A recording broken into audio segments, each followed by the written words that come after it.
Alors bonjour, on continue avec les exercices. Dans cet exercice-là, on va calculer la moyenne de notes à partir d'un dictionnaire qui contient les notes des étudiants.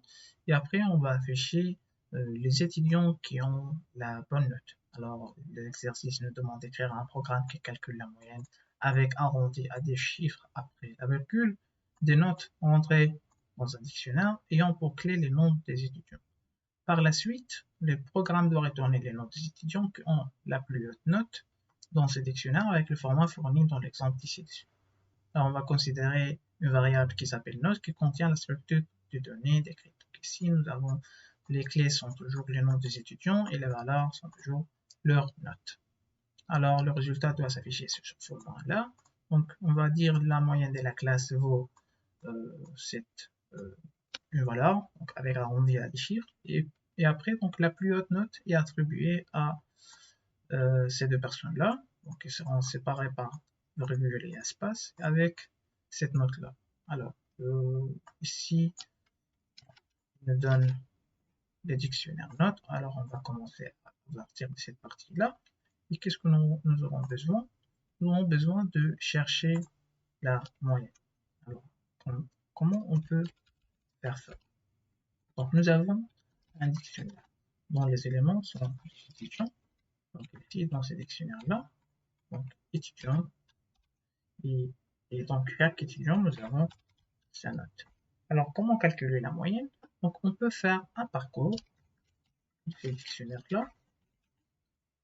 Par exemple, on peut utiliser une boucle for. Donc, pour chaque élément de ce dictionnaire-là, on peut faire, on doit trouver la note, on doit extraire la note ici, et après, chercher donc si cette note-là donc est-elle la note maximale. Donc ici, on va nous demander est-elle la note maximale. Ok? Et en même temps, on va faire une somme.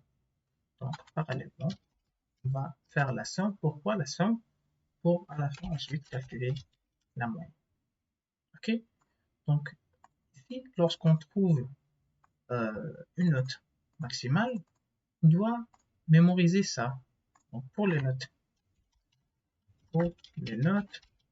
max, qu'est-ce qu'on doit mémoriser? On doit mémoriser quel étudiant a cette note-là. Donc, nous aurons besoin d'une liste, donc, liste ici de chaînes de caractères dans laquelle il y a les étudiants qui ont la meilleure note. Ok? Donc, ici, et dans ce cas-là, donc, comme je vous ai dit, donc, nous avons besoin de calculer la somme. Donc, ici, nous aurons besoin d'un entier ici. Donc, c'est la somme qui sera une variable qui sera juste ajouter un ici. Ok, comment devons-nous faire ça? On va commencer par faire le parcours de ces dictionnaires-là. Donc, dans ce parcours-là, nous aurons besoin des noms et en même temps des valeurs. Du coup, on va utiliser .items. Donc, on va faire for étudiant virgule note in notre dictionnaire qui s'appelle note à la fin s .items. Donc, ok. Et ici, puisque nous aurons besoin de cette liste-là, on va nommer ça, par exemple, meilleur ou bien top étudiant sera notre liste ici. Donc, je vais déclarer comme étant une liste vide. Et après, donc, qu'est-ce qu'on peut faire? À chaque instant, lorsqu'on lit, par exemple, lorsqu'on lit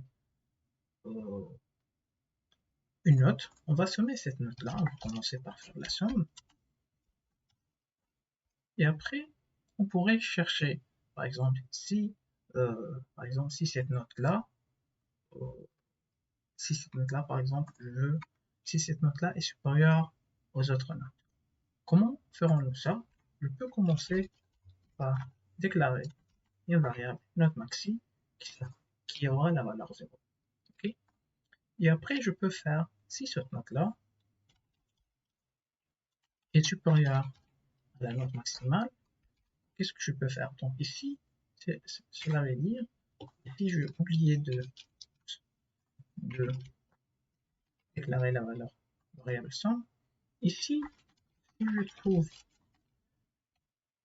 une note supérieure donc à ce que j'ai mémorisé, supérieure à note des top étudiants, dans ces cas-là, donc si je trouve cette note-là, qu'est-ce que je peux faire? Je veux faire note maxi aura donc la valeur de cette note-là.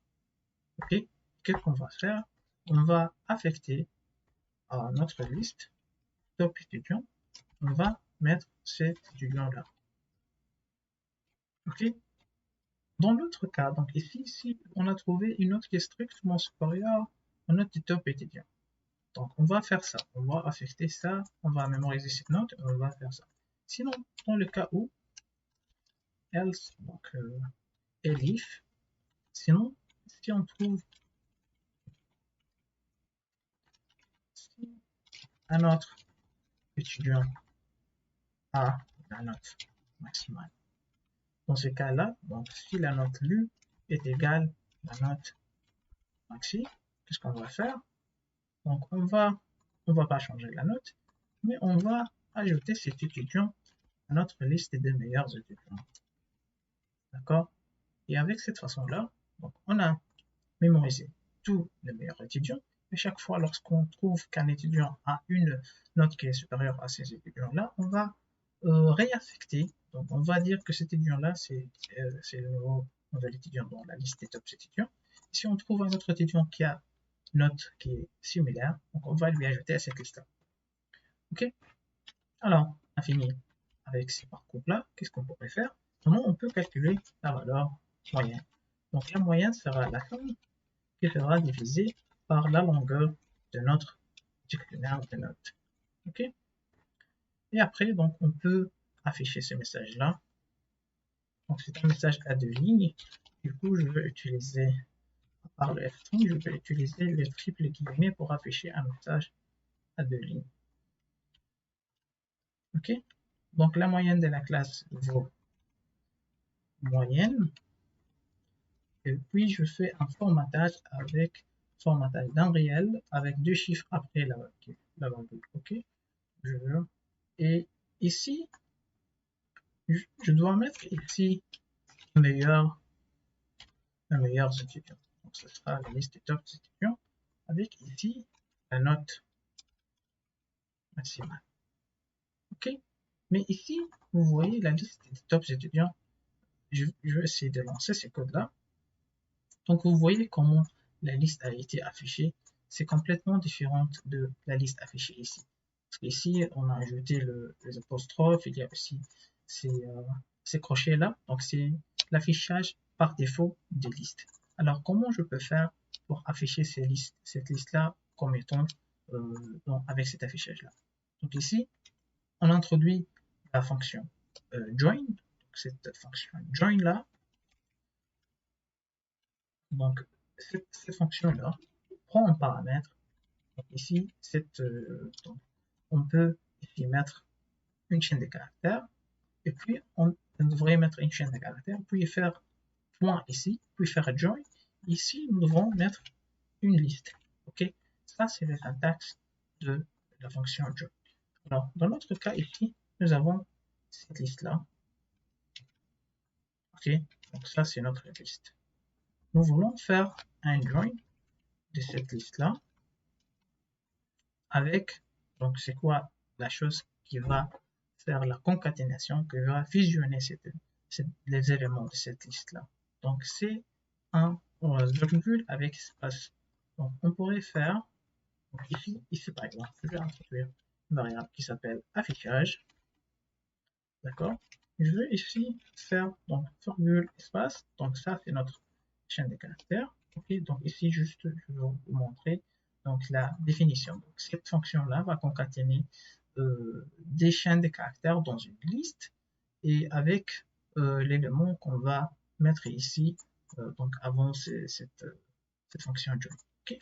Donc en utilisant cet élément-là, en utilisant cette chaîne de caractères-là, on va concaténer notre chaîne qui existe dans top étudiant. Ok, je veux mettre ça dans affichage. Ok, je relance. Ici. Alors, en fait, j'ai oublié de commenter cette partie-là. Je lance et tout va bien, tout fonctionne. Ici, vous voyez, par exemple, si je mets multiple tirés ici, vous voyez donc les éléments seront imprimés, les éléments de cette liste-là, que j'ai des caractères, concaténés avec l'élément qu'on met ici. Donc je mets virgule espace et ça fonctionne, tout va bien. Juste, je copie tout, je mets là, je colle et tout va bien, ça fonctionne. Parfait, on passe à l'exercice suivant. Alors, ici, il nous demande, à partir d'une phrase donnée par l'utilisateur, d'écrire un programme qui construit et affiche l'histogramme des lettres de cette phrase-là, soit le nombre d'occurrences de chaque lettre dans la phrase, sous format d'un dictionnaire comme montré dans l'exemple ci-dessus. Donc ici, on va lui donner une chaîne de caractères, et lui, il va compter donc les lettres dans cette chaîne de caractères-là. Pour chaque lettre, il va compter l'occurrence. Donc ici, le ciel bleu. Vous voyez, il a ignoré donc la majuscule, donc il a tenu en considération, il a converti toute la chaîne de caractères en minuscule, et après il a compté les éléments de cette chaîne. Ok, donc comment pourrons-nous faire ça? Donc en fait, on pourrait commencer par la lecture de notre phrase. Ça sera input, sera notre chaîne de caractères, saisissez une phrase. Et après, on va convertir cette chaîne de caractères-là en minuscule pour ignorer après, donc par exemple, vous voyez ici le ciel bleu, donc nous avons 1, 2, 3. C'est pour cela il a mis 3 pour les L. Donc ici, pour compter pour chaque lettre, donc vous voyez, il a affiché, cet affichage-là, c'est l'affichage des dictionnaires. Si on fait print pour un dictionnaire, ça sera affiché comme ça. Donc pour lui, il a utilisé la notation des dictionnaires pour mémoriser le nombre d'occurrences de chaque lettre. Alors, vous voyez ici, donc la clé, c'est toujours une lettre, et la valeur, c'est le nombre d'occurrences de cette lettre. Donc, qu'est-ce qu'on peut faire? On peut créer un dictionnaire qui s'appelle histogramme. C'est un dictionnaire vide, donc on le déclare comme ça. Alors, et après, donc pour chaque élément, donc, on peut faire un parcours, donc for lettre in phrase. Donc on va parcourir toutes les lettres dans notre phrase. Si cette lettre-là est une lettre alphabétique, alors on va faire if is alpha. Donc si cette lettre-là est une lettre alphabétique, qu'est-ce qu'on va faire? Nous avons deux cas ici. Si cette lettre-là, donc la lettre appartient à l'histogramme. Et le deuxième cas, ou pas, donc si elle appartient ou pas. Donc qu'est-ce qu'on va faire? On va tester. If lettre in histogramme, ici c'est similaire à dire histogramme, c'est la même chose si on dit if lettre in histogramme. D'accord? Donc c'est la même chose. Parce que ici, en faisant histogramme, ça nous retourne comme une liste des éléments qui sont dans les clés de ce dictionnaire-là. If lettre in histogramme, qu'est-ce qu'elle va faire? Donc il va, cet histogramme-là, il va ajouter, donc pour lui, donc il va histogramme de cette lettre-là, il va ajouter 1. Il a trouvé, donc il a déjà vu cette lettre-là, donc il va ajouter 1. Sinon, s'il n'appartient pas à cette dictionnaire, on va ajouter cette lettre, on va dire on l'a vu une fois. Ok? Et avec cette façon-là, on a terminé notre code, donc on peut imprimer donc, notre dictionnaire. Ici, je peux lancer le code avec les cils bleus. Alors, vous voyez, on a obtenu le même résultat. Ici,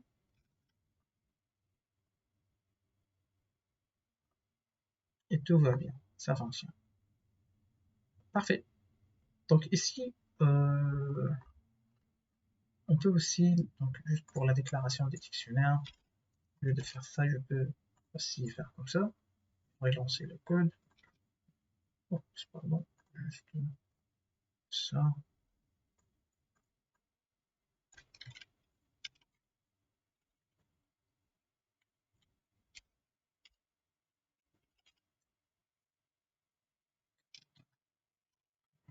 Ok, et ça fonctionne. Juste pour vous, donc juste pour vous dire que vous pouvez faire la déclaration soit en utilisant le mot-clé dict pour dire dictionnaire, soit en utilisant les accolades vide. Ok, parfait.